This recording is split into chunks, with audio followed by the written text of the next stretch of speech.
Меня зовут Янис Плюда, я из Латвии, город Прейли, такой небольшой город Латгалия.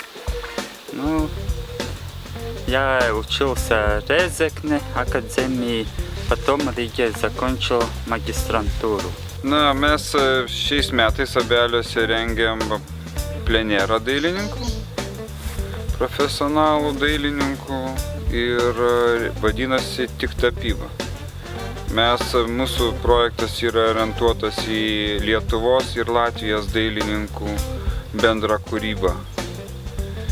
Mūsų projektas yra ideologiškai kreipiamas į Justino Vienožinskio vardą dailininką ir mes tikimės, kad kitais metais šitas projektas taip pat turės tęstinumą ir mes jau vadinsimės Justino Vienožinskio vardą. Aš atvažiavau iš Rokiškio, aš netoliese gyvenu, o tikiuosi smagiai patapyti, tiesiog prisiminti.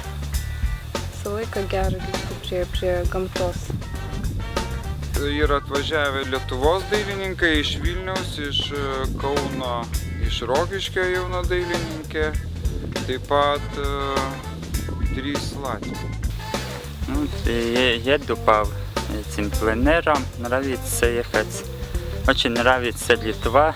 Здесь, такое свое, как Латгалия немножко. Kaip jūs esate susijusi su daile? Aš šiemet baigiau Dailės akademiją, tapybą, bakalaurą. O šiaip su daile tai nežinau, glaudžiai susijusi. Daug kuriu. Kaip gimsta plenero idėja? Na, mums buvo lengviausia. Man, pavyzdžiui, asmeniškai, kaip aš rašiau šitą projektą, tai man buvo labai lengva atsiremti tuo, kad Justinas Vienožinskis dailininkas yra iš šio krašto. Ir tai yra mūsų kūrybinės šaknys. Ir mes norim tą tęsti. Nenorim krypti į jokias, kol kas artimiausius metus nenorim krypti į jokias kitas meno rūšis, šiuolaikinės ar senasias. Tai norim tik išsaugoti tapybos klasiką. Откуда вы знаете Рокишкис? Меня позвал Лимантас. Лимантас позвонил, хочешь ехать? Я согласился сразу. А вы с Риматасом знакомы раньше? Да. В прошлом году или позапрошлом он был в Краславе, там в пленере познакомились мы. Rašomės projektą keliese ir keliese dirbam prie to. O finansavimą mes laimėjom šiais metais iš Lietuvos kultūros fondo. Taip pat mums padėjo ir prisidėjo prie to finansiškai Rokiškio savivaldybė. Ir todėl šitas pleneras įvyko. Dailininkai paliks po 2 paveikslus. Vienas paveikslas lieka pas mus kaip galerijos arba būsimos galerijos arba muziejaus kažkokiai formai mes paliekam kaip ir istorijai, o vienas mūsų darbas liks parduosim per aukcioną, kurio pinigai gauti už darbus bus skirti kitiem metam. Kodėl pasirinko tokią niūrią aplinką? Man tai neniri, man kaip tik labai graži. Gal žinot čia tų kapinių istoriją? Žinau, kad čia Vienožinskio yra giminės kapinaitės. Tokios gražios, jaukios, mažytės. O istorija, tai kažką girdėjau ten apie tuos mylimieji, kaip ten nusižudė, ten kažką. Bet labai nesigilinau į tai. Tiesiog gražus vaizdas. А скажите, пленеры отличаются друг от друга? В некотором роде да. Отличаются, когда осень или весна, тема отличается. И какое место тоже, или Латвия, или Литва. Немножко есть такое свое.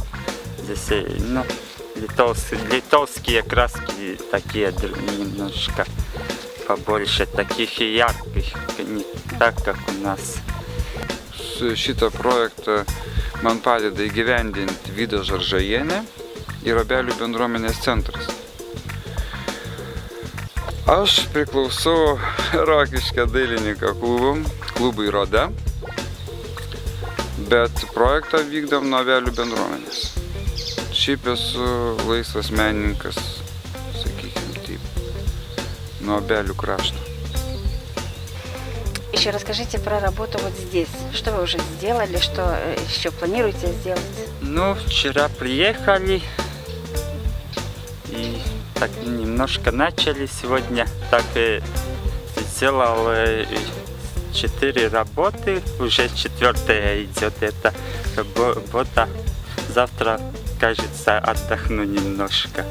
Gražu yra, Aukštaitijos tie peizažai yra labai gražus ir be to Obeliai yra labai gražus miestelis, labai įvairiapusis, labai visko turintis ir įdomus ir tą visą savo žmonių mišrainę ir tie vaizdai gražus, pastatai, istorija pati, toksai, turi viduj dvasią savo, tai va tas yra įdomu.